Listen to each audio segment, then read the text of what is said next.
my best friend. I've always been the one she'd call. Since we were small, she's my best friend. I want to be there 'cause she needs me so. I'll let her know, though I can't share her pain, I always will remain her best friend.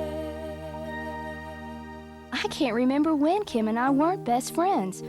We lived in the same neighborhood practically all our lives. I guess we shared just about everything. Clothes, records, our deepest, darkest secrets. We even had this plan for what we were going to do next year when we graduated from high school. We were definitely going to go to Georgia State. And then, maybe after college, we were going to open a boutique and maybe travel to Jamaica. But Kim got pregnant. I was the first one Kim told, but I didn't find out for a long time. I think she didn't realize at first that she was pregnant. Or maybe she just didn't want to believe it. She covered it up. I remember she was sick a lot at school, and she quit eating lunch. She said she didn't want to get fat, but she just kept gaining weight. By the end of the school year, well, everybody had caught on. It was pretty obvious. At first, her folks absolutely lost it. Her father was okay after a while, but her mom was really shook up. Kim is their only child. And Keith, well, I can't say I was surprised when he dropped out of sight.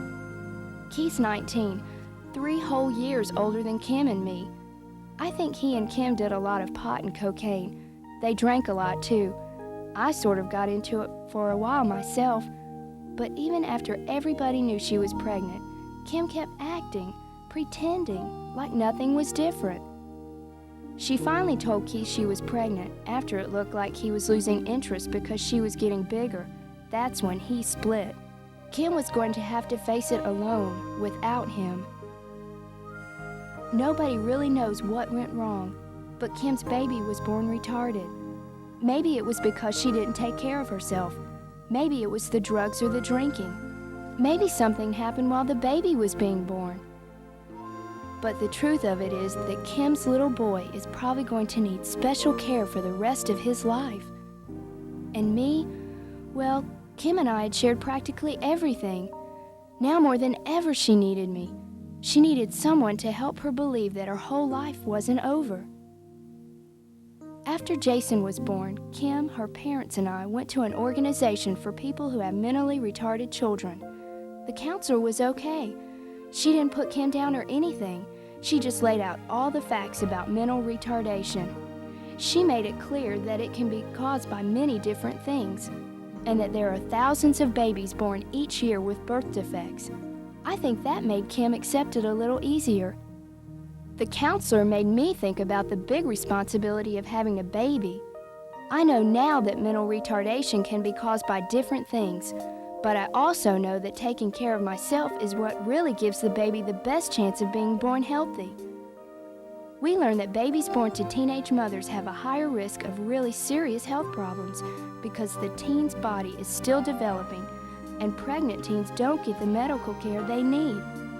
We also learned how important proper nutrition is for having a healthy baby. Everything the mother eats or drinks goes to the baby, not just food, but drugs, cigarette smoke, medication, and alcohol. Some babies are actually born addicted to drugs or alcohol. Sometimes they die, and sometimes they are born retarded. You can harm the baby if you're dieting. You see, when a baby doesn't get all the nourishment needed, it doesn't grow big enough while it's inside the mother. The child could have underdeveloped lungs or liver. So many things can go wrong when a baby is born premature. It could even be born too small to survive. I also know a lot more about sexually transmitted diseases: gonorrhea, syphilis, herpes, and worst of all, AIDS. Like if a mother gets a sexually transmitted disease, she can pass it along to her baby, and the baby could be born mentally retarded. Herpes can even cause the baby to be born blind or deaf. That's another good reason to see a doctor as soon as you know you're pregnant. The doctor can tell you whether or not you have VD, and if you do, he can treat it so it doesn't affect your baby. They know what causes some kinds of mental retardation, and there are things that they can do for the mother and the baby to reduce the risk. Like, did you know that some illnesses can even cause mental retardation, just like the sexually transmitted viruses? Exposure to childhood disease like German measles might not make you feel too sick, but it could cause your baby to be born with severe birth defects. That's why it's so important that you have to be immunized against childhood diseases before you get pregnant. There are some kinds of mental retardation that have to do with the way the baby develops very, very early on. Sometimes the baby's chromosomes don't divide properly, and it causes a birth defect called Down syndrome. Birth defects can also be inherited. There's a chance that you or the father of your child carries a gene that causes birth defects. But doctors can do special tests to find out if your baby has Down syndrome or has any other birth defects. There are also people called genetic counselors who can find out all this before you get pregnant. That way, if you have a high risk of having a baby with birth defects, you will be informed. It's that simple. What really surprised me, though, is that there are many things that can cause mental retardation after a baby is born. Accidents like drinking poison, car wrecks, bicycle injuries are all causes of mental retardation in healthy children after they're born. Whoever said that kids have to be watched every single minute wasn't joking. They don't know what's bad for them. I was shocked to learn that thousands of children every year become retarded because of such things as child abuse and lead poisoning, like eating chip paint off of baby cribs or walls.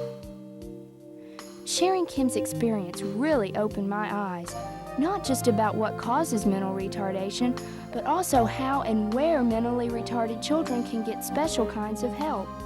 There are a lot of different programs that these children and their families can get involved in. We visited a school where there were young kids doing all sorts of wonderful things. Sports, art, schoolwork. Many will grow up to live full and happy lives. I know there's no cure for mental retardation, but it's not like it's the end of the world or anything. You could just tell by looking at these kids that their lives had meaning. Their lives had a purpose. I'm going to make sure I'm really ready to have a baby before I get pregnant. The responsibility is too big to go into it unsure or with your eyes closed. I'm going to give my children the very best chance to be born healthy. I'll get a doctor's regular care. I'll keep healthy by eating the right things, exercising, and gaining the proper amount of weight. And I'll be together enough to give them all the love and care they'll need after they're born. Kim told me that if she knew then what she knows now, she would have made sure to get the help she needed. If I had known all this stuff, I would have helped her. At least we know now that little Jason has a really good chance of growing up to live a full and active life. With the special help and counseling Kim is getting, things are probably going to turn out okay. But there's still such a long way to go. I hope we'll always be friends. We may never go to Jamaica together. We probably won't end up at Georgia State at the same time. A lot of things might change. But I've shared with Kim and Jason the miracle of life. Every time I look into Jason's little face, every time I think I see the joy he feels in being alive, and how safe and warm he feels when Kim or I hold him close, I understand the responsibility of bringing life into this world. I understand how strong a bond of love can be. That's how I know we're going to be best friends forever. Kim and Jason and me.